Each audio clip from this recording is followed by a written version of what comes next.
Hello, listeners. This is Kat, and welcome back to Put Your Hands Up Podfics. This will be the continuation of the one-shot entitled, Why Do You Care? This will be part 2. Shota climbed in from the window of the apartment much later than the usual time and dropped heavily on the couch. The sun would be coming up in an hour or so, and he thanked God for it being a Saturday. If he had to go to school today, someone would definitely be getting expelled. He had had to wait for a while for his anger to simmer down before he called the authorities down to the scene. The figure that had been lying in the alleyway had turned out to be a low-life thug that was also a known purse snatcher. He had been knocked unconscious, but had soon woken up. They had not been able to get a proper statement from the thug, as he had started spewing out profanities as soon as he woke up, until he was pushed into the back of a police car, sent off to the station. If Shota had to guess, it was probably infighting between the thug and Dobby. Dobby. There were too many unanswered questions swirling in his mind. Ghost had not answered any of his questions, and the feeling of betrayal was still poking holes inside Shota's mind. "What the hell are you doing, kid?" Shota muttered to himself as he dragged a hand down his face. Why would Ghost protect Dobby? Why had the kid lied to him all this time? "Sho?" Hizashi's sleepy voice broke Shota out of his misery. He turned to find his husband walking out of the hallway into the living room, still in his sleeping shorts. He was in the middle of a yawn when he seemed to have seen the look on Shota's face. All traces of sleepiness vanished from Hizashi's face as he became alert instantly. "What? What happened?" He walked over with hurried steps and sank down into the couch next to Shota. He slung an arm around Shota's shoulder, the other grabbing his hand. Shota let out a long sigh, hoping at least some of his inner turmoil would leave his body along with the air that he was exhaling. He felt no relief. "It's Ghost," he started, and told his husband of the events that transpired a few hours ago. Hizashi listened silently, but Shota could feel how stiff his husband got as he went on. Hizashi remained uncharacteristically silent for a long while after Shota was finished. "You're sure it was Dobby?" Shota glared at his husband. "Do you think I'll ever mistake someone else for Dobby? He kidnapped one of my students, Zashi." "I know, I'm sorry." Hizashi let out a sigh. "It's just, I can't imagine the kid having anything to do with the League, you know? I just can't imagine it. There has to be a reason behind it, something." Shota could see the troubled look in his husband's eyes, one that must match that of his own. He pinched the bridge of his nose, feeling the oncoming headache. "I know. But the kid ran before I could get any answers out of him. I'll talk to him tonight. Like you said, he has to have a reason." Hizashi nodded. "Yeah, I'm sure neither of you were in a good headspace last night. We'll have a talk when the listener comes over tonight. We'll sort this out." He squeezed Shota's shoulder. "We'll sort this out," he repeated, seemingly mostly to himself. Ghost didn't show up. After waiting for an hour, Shota left for patrol, instructing Hizashi, who was pacing the living room with a distant look on his face, to call him if the vigilante showed up. Shota went on his usual patrol routes, hoping to catch a glimpse of the kid, but the night went on without any luck. He came home to find Hizashi passed out on the couch, the sushi plate which was meant for the vigilante, sitting untouched and stale on the coffee table. Shota had had arguments and fights with Ghost before, but that had never stopped the kid from dropping into their fire escape the next day. Sometimes the sour mood would go on for a day or two, but more often than not, whatever arguments they had were forgotten by both of them by the next day. Granted, this was the biggest fight they have had, but Shota still expected to see him the next day. Maybe the kid needed an extra day to wind down. After all, this was not exactly something that could be easily resolved. The kid owed some damn explanations, but Shota would give the kid another day. Ghost didn't show up the next day either. Shota once again left an anxious Hizashi to go on his patrols, finished his routes, and returned to find his husband asleep on the couch, and an untouched plate of food once again. Ghost didn't show up the next day, or the next day, or the next day, or the next week. "I don't like this show." "I know." "He's never done this before." "I know." "It's been almost 2 weeks." "I know." "We have to find him." "Zashi, I fucking know." Shota shot out of the couch, pushing away the instant guilt that bubbled up at blowing up at his husband. It had been 12 days since he'd had the fight with Ghost, and the kid had not come back. There was no trace of the vigilante during patrols, not that Ghost ever left trails to be followed in the first place. The kid earned the name Ghost for a good reason. Shota paced the length of the living room, his eyes occasionally flashing toward the bowl of ramen on the coffee table that had long since gone cold. He heard Hisashi let out a long sigh before he pushed himself off the couch as well, stopping Shota's pacing with a light hand on his arm. He waited until Shota lifted his eyes towards him. "I'm worried, Sho." Shota could see the worry haunting his husband's green eyes. It was clear as day, and Shota knew an identical look was haunting his eyes as well. He squeezed Hisashi's hand. He pulled out his phone, playing his one remaining card. He dialed the number and waited for the line to be answered. "Aizawa?" The line was answered on the third ring. "Tsukauchi, good evening," Shota greeted, sitting back down on the couch, dragging Hisashi down with him. "Is everything okay? You're not one for social calls." Despite his somber mood, Shota huffed out a laugh. He knew he liked Tsukauchi for a reason. He admired the no-nonsense, straight-to-the-business nature of the detective. "You're right, I'm not. I wanted to ask if you have any reports of Ghost in the past 12 days or so." The line was silent for a few seconds. "I thought Ghost usually runs with you." Shota could hear the confusion in Tsukauchi's voice. "He usually does, yes. We had a falling out about 2 weeks ago. I haven't seen or heard anything from him since. I'm starting to get worried." There was more silence from the other end, and then there was shuffling of papers and the sound of typing.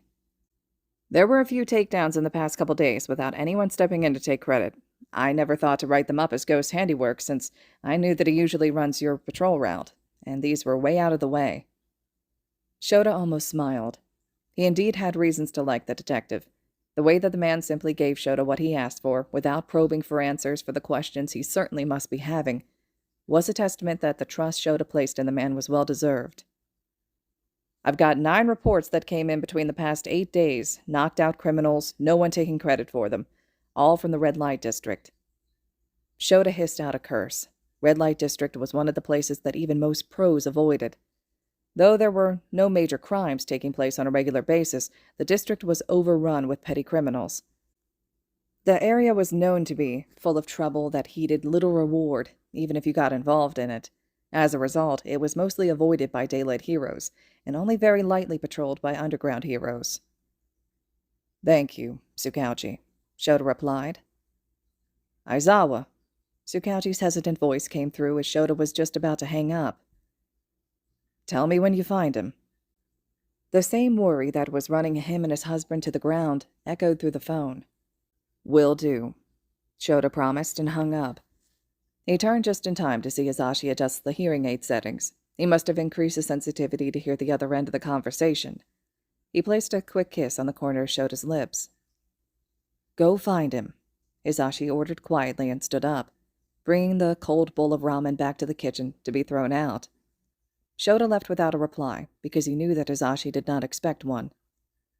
He spent the entire night in the Red Light District with no luck at locating the vigilante, or the next night. It was on the 4th night that Shota came across a back alley in the far corner of the Red Light District, his eyes instantly locking onto a familiar hooded figure. At the sight of Ghost, at the tail end of what seemed to be a gang fight, Shota practically flew over and landed at the mouth of the alley just in time to see Ghost zip-tie the last of the thugs. The vigilante whipped back at the sound of Shota's feet landing on the ground. Shota could see the kid's eyes widen slightly at seeing who it was, but he dropped his gaze a little too fast to be casual and turned back to, unnecessarily, tighten the zip ties. "Where the fuck have you been?" Shota thundered, stomping toward the vigilante.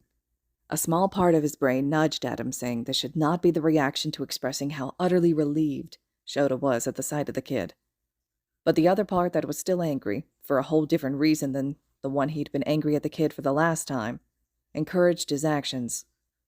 Ghost slowly got up, but kept his head down, his face hidden in the shadows of the hood and his hair. "Nowhere," he answered with a shrug. Shota's eye twitched as he came to a stop just a few steps away from the vigilante. "Nowhere?" Shota hissed. "It's been 2 weeks, Ghost, and you've been nowhere." The vigilante tissed and sidestepped, trying to walk around Shota. It's none of your business where I've been, Eraserhead. You're not my keeper. I can go wherever I want to. Shota flinched. Ghost had only called him Eraserhead the first few weeks after their first meeting, before the kid got comfortable with him. Ever since, he had always been called Razor, and nothing else. Hearing the kid call him Eraserhead for the first time in almost a year was jarring enough to almost allow the kid to walk around him. Almost. Shota snapped himself out of his stupor and grabbed the vigilante by the arm. "Oh, no, you fucking don't. You don't get to just walk away. You owe me some answers," Shota growled. "I don't owe you anything." Ghost tried to pull his arm free, but Shota held on. "Do you have any idea what you've put us through for the past 2 weeks? Shota glared at Ghost, shaking him slightly by the arm. "Do you have any idea how worried Zashi and I have been?" Ghost finally lifted his head, turning burning green eyes to meet Shota's black ones. "Well, stop!" Ghost spat, startling Shota. "Stop worrying. You're not my father. Mike's not my father, so stop worrying and leave me alone."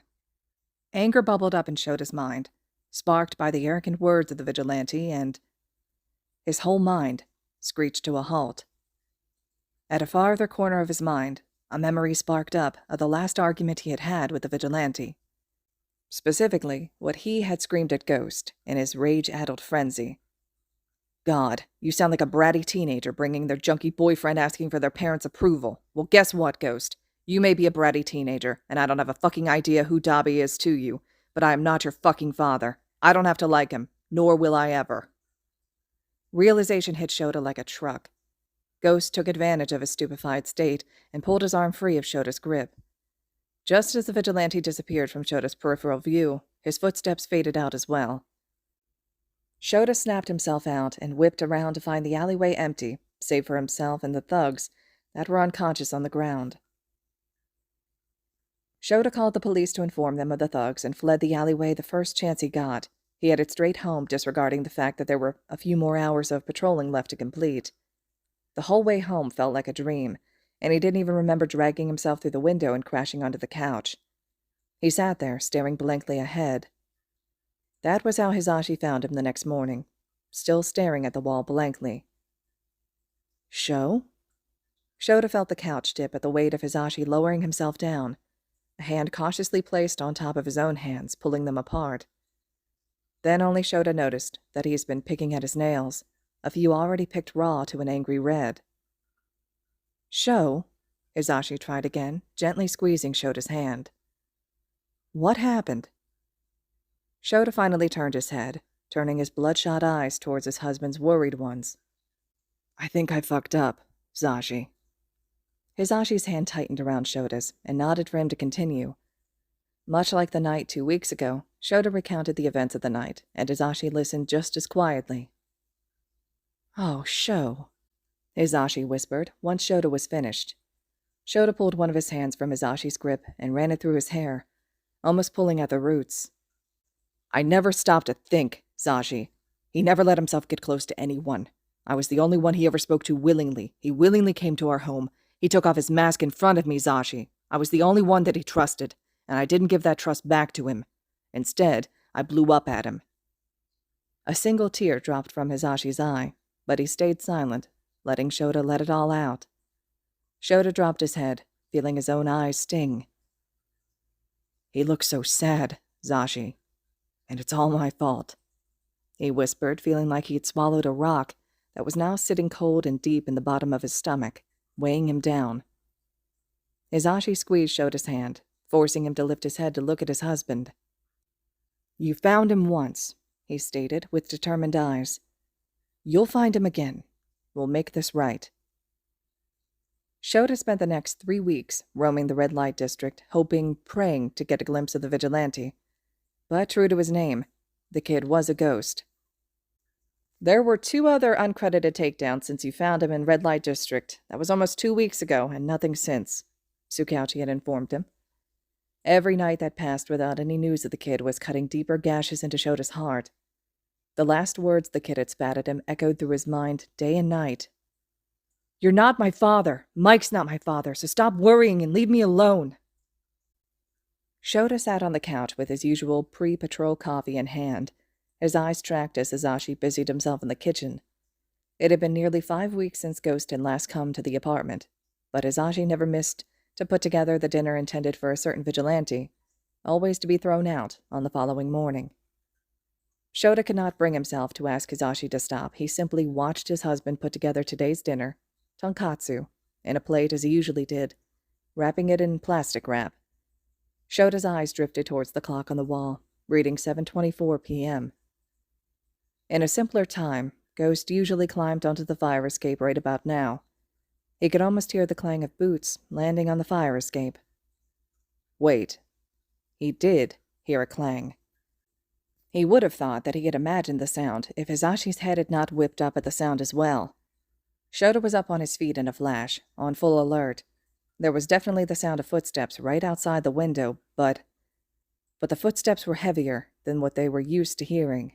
The rock in Shota's gut sank lower, but he forced his body to move. His capture weapon whipped forward. Stretching outside the open window, it wrapped around whoever that was lingering just out of view on the fire escape. Shota did not waste any time yanking the scarf, bringing the intruder crashing inside. Hisashi was at his side in a flash, already ready for any fight that may occur. Ow! The vaguely familiar raspy voice came from the heap on the ground, and a black head of hair lifted to bring a pair of startlingly turquoise eyes. Dobby? Shota asked in utter confusion, but the confusion lasted only a second as the rage flooded in. Eraserhead. What the fuck are you doing here? Shota hissed out. An irrational part of his mind was whispering in his ear, saying, it's his fault. He caused all of it. Shota knew that was not a rational thought, but damn it to hell, Shota wasn't feeling all that rational himself at the moment. He pulled on the capture weapon, tightening the thing around the patchwork man on the ground. Dobby grumbled in response to the resulting pain. He gulped, obviously swallowing down the pain, and lifted his head again to lock eyes with Shota. I came to ask for your help, he announced in a clear voice. Shota saw red. The irrational part of his mind was hissing like a pissed-off car at Dobby in full force, and Shota had half a mind to do the same. You came to ask for help. Shota's voice was more of a low growl. What makes you think that I would ever help you? Not me. Dobby was quick to respond, and the desperation in the man's voice and his eyes threw Shota a bit. Izuku needs help. Shota's eyes furrowed. Izuku? It was Hisashi who asked, with a lot more level voice than Shota's. Dobby's eyes scrunched up in confusion for just a second, and then widened in realization. Ghost needs help. Shota's whole world came to a screeching halt. He felt Hisashi's hand grabbing his arm in a vice grip. What do you mean? Hisashi's voice was quivering. He got hurt 2 weeks ago, and it's getting worse. Dobby struggled and climbed onto his knees as he spoke. I tried to convince him to come to you for help, but he wouldn't listen, said that he didn't want to bother you anymore. Shota's breath hitched. A bother? That's what the kid thought he was. Dobby went on. His episodes are getting more frequent. Episodes? And he hasn't been lucid for almost 2 days now. Dobby locked onto Shota's widening eyes, his own ones pleading. Please, I don't know what to do. I don't know how to help him. Please, you have to help him. There was no sound other than the heavy breathing of the 3 men in the apartment. Shota felt as if he was under the quirk that Ghost used on him, utterly frozen in place, his mind in turmoil. And as usual, his better half took charge when Shota himself could not. Where is he? He asked, a little bit of the earlier levelness missing from his voice. I can take you to him, Dobby answered without missing a beat. Hisashi nodded and quickly walked over to the spare room that they used as a sort of office storage space where they stored their spare gear. He returned with a pair of quirk-canceling handcuffs and came to a stop in front of Dobby, who was still kneeling on the floor. If you try anything, I swear to All Might that I'll blow your bloody eardrums off. Despite the calm voice he used, the threat was very much real in Hisashi's tone. Dobby gave a quick but firm nod. Hisashi gave a small nod in Shota's direction, and Shota flicked the capture scarf, loosening the bond around the villain, but he kept it ready in case Dobby tried anything. It was clear that his concerns were in vain because as soon as he was freed from the binds of the capture weapon, Dobby simply held up his hands toward Hisashi and held them there until the cuffs were safely secured around his wrists. Get up, Hisashi ordered, and Dobby quickly complied. Let's go, we can take my car. For the first time since his arrival, Dabi hesitated. He stood there looking at the cuffs on his wrists. Let's go, Hisashi repeated, a bit harsher than he had before. Dabi's eyes snapped back up to meet Shota's, who was standing a few steps away. These cuffs, they keep quirks locked in, right? Shota nodded at Dabi's question with confusion. Do you have any spares? The confusion grew further at the villain's question. I think we do. Why? Hisashi voiced the question that was on Shota's mind.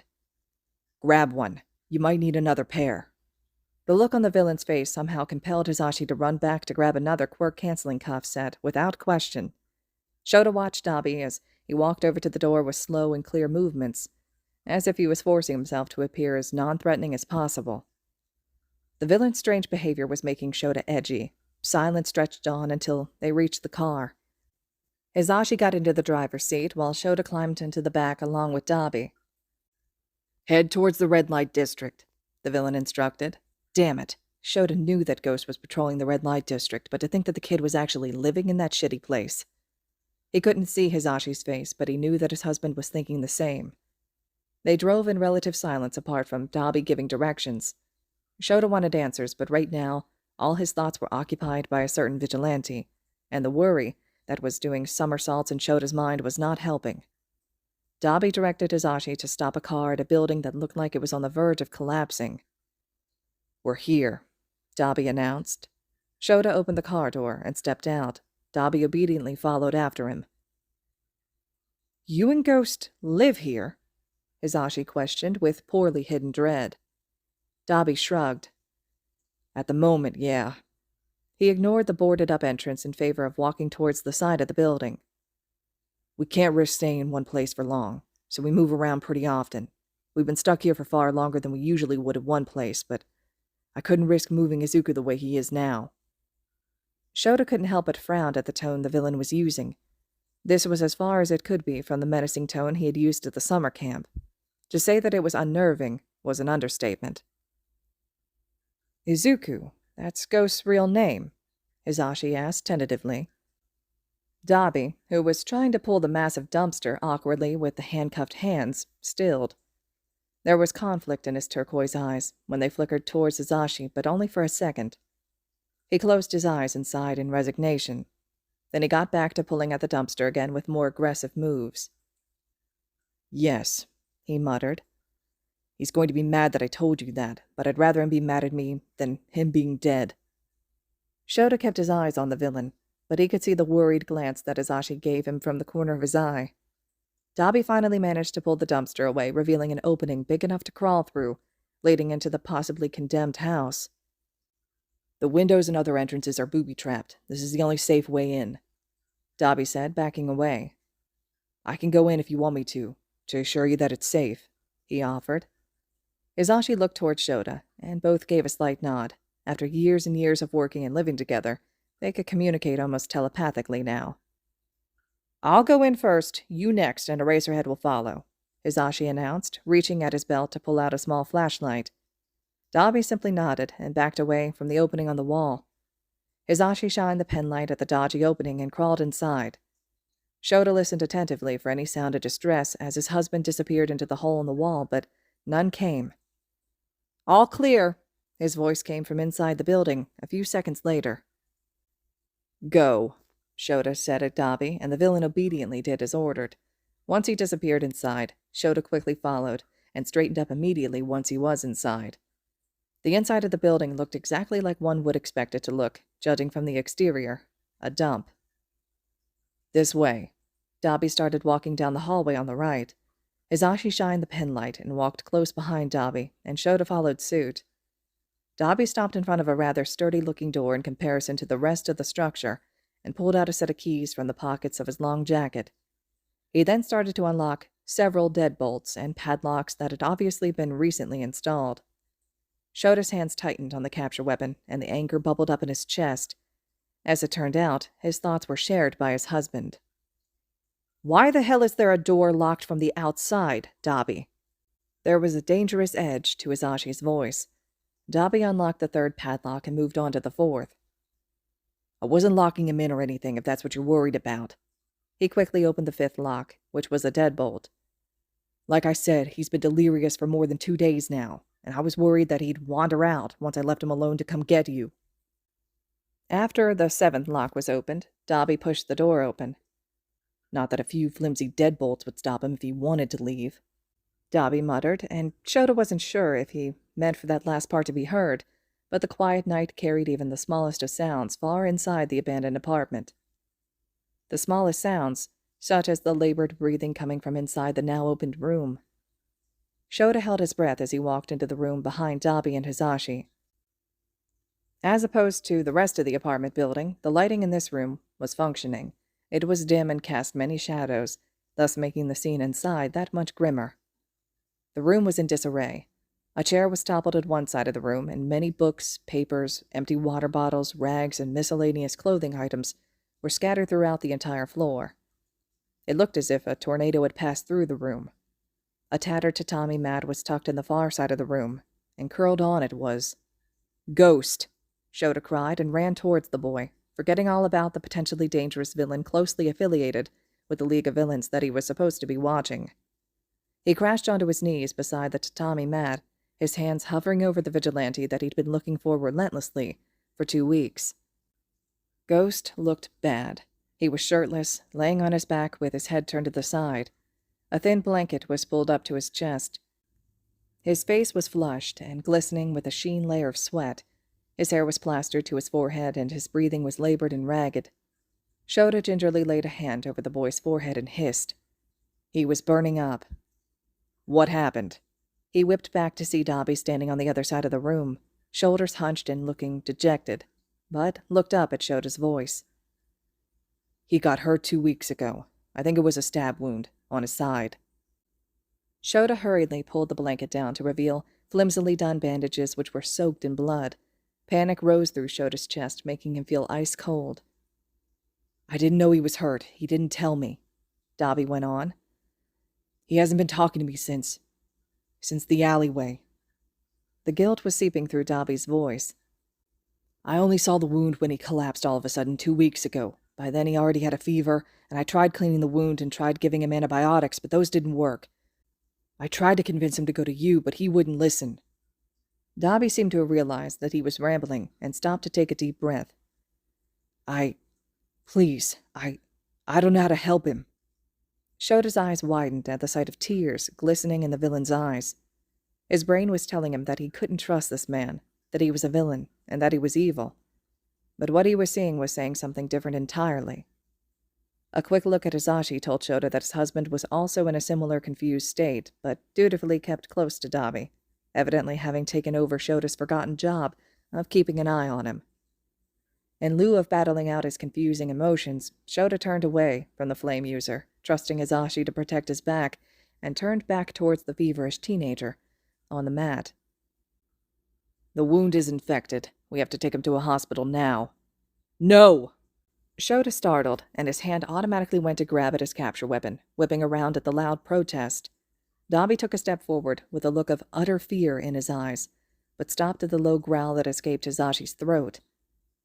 "You can't take him to a hospital," he insisted. Shota glared at the patchwork man. "This is not something that I can fix by slapping a Band-Aid on him, Dobby. He needs real medical help, and he needs it now." Dobby shook his head furiously. "You don't understand. He can't go to a hospital. He can't go into the system where he could be recognized." Shota frowned. He knew that vigilantism was breaking the law, technically, but not that high up on the list that would warrant risking possible death over capture. There had to be something else. "Then make us understand," Hisashi said in a tone so calm that surprised Shota. How his husband could manage to maintain even a modicum of calmness in the situation was beyond his comprehension.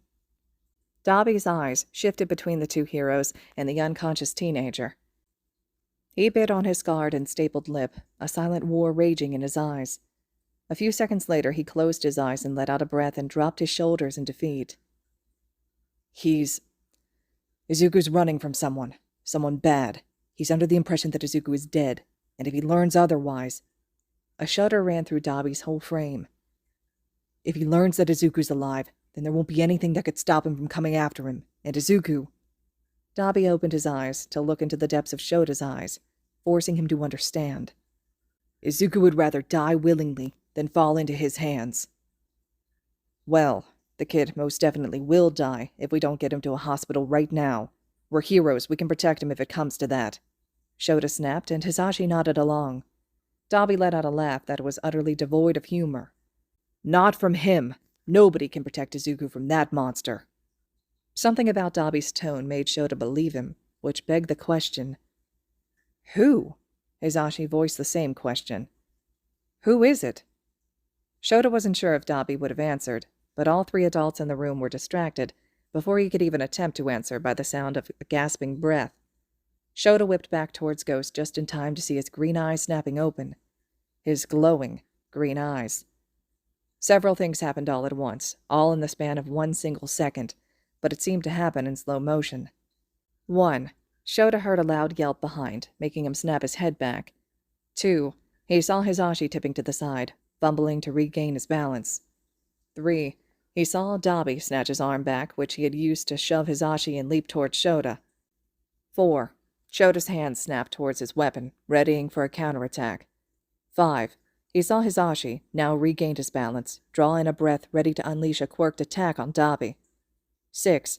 Dabi reached Shota before neither Shota's capture weapon nor Hisashi's quirk yell could reach him, and he rammed into Shota, knocking him sideways. 7. The room exploded.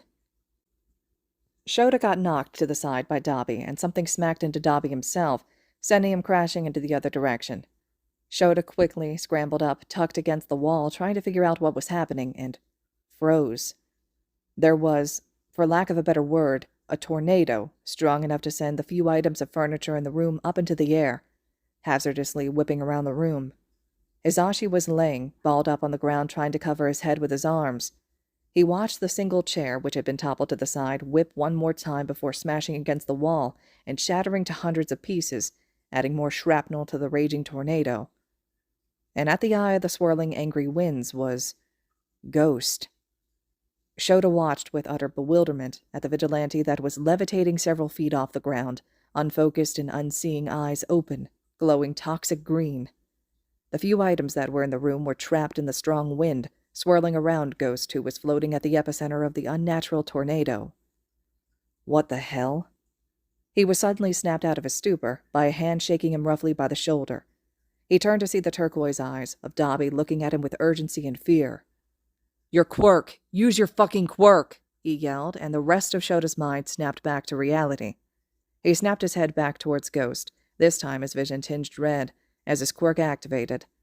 The tornado stopped just as suddenly as it had started, all the things that were whipping around the room dropping to the ground, around all of them in a crash. Ghost dropped towards the ground as well, like a puppet whose strings had been cut. Dabi shot forward from Shota's side and caught Ghost as he dropped, his hands curling protectively around the boy, albeit awkwardly due to still being handcuffed. He lowered the unmoving body carefully back onto the mattress, which, miraculously, had not been blown away by the wind. He whipped towards Hisashi, who was just uncurling from his protective ball on the ground. The cuffs! Give me the cuffs! Dabi yelled urgently. To Hisashi's credit, despite the obvious confused state he must have been in, he was quick to pull the extra pair of quirk-canceling cuffs and toss it towards Dabi. He caught it clumsily out of the air and immediately snapped them around Ghost's wrists. The kid slightly stirred, his eyes fluttering open just a smidge. Toya? Ghost slurred out with great effort. Dabi smiled down at the teenager. Yeah, brat, it's me, Dabi whispered in a soft tone as he pushed the hair that was plastered to the boy's forehead, wet with sweat. Go back to sleep. Ghost hummed weakly and closed his eyes back up.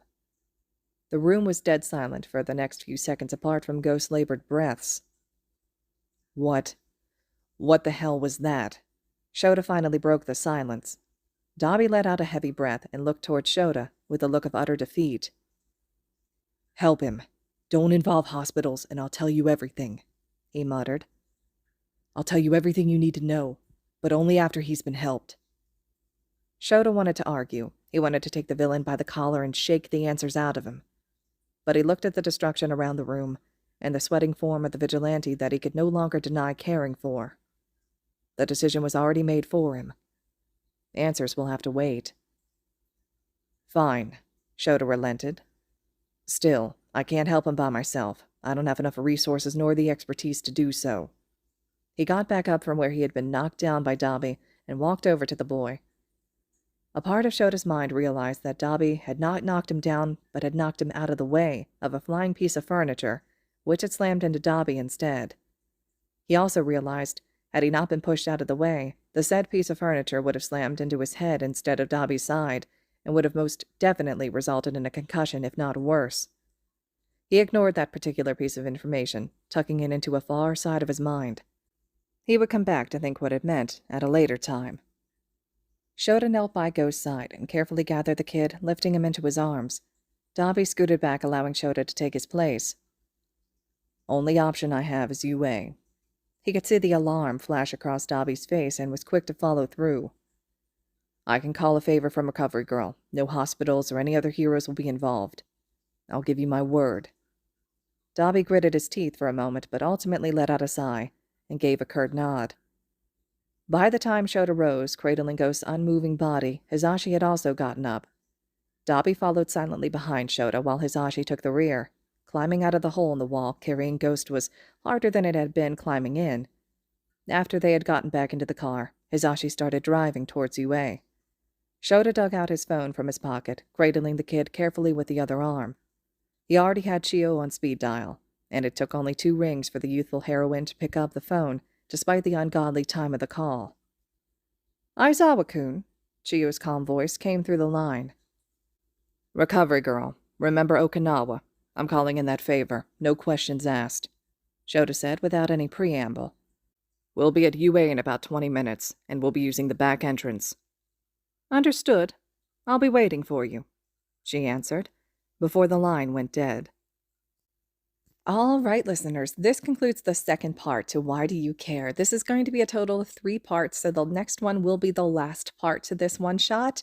I'm eager to hear what you all thought about this one. I really like the way the author wrote this one out. I think it's a nice, slow development of Shota understanding the realization of what he did wrong in the argument with Ghost and starting to come to terms with how he had broken that relationship a bit.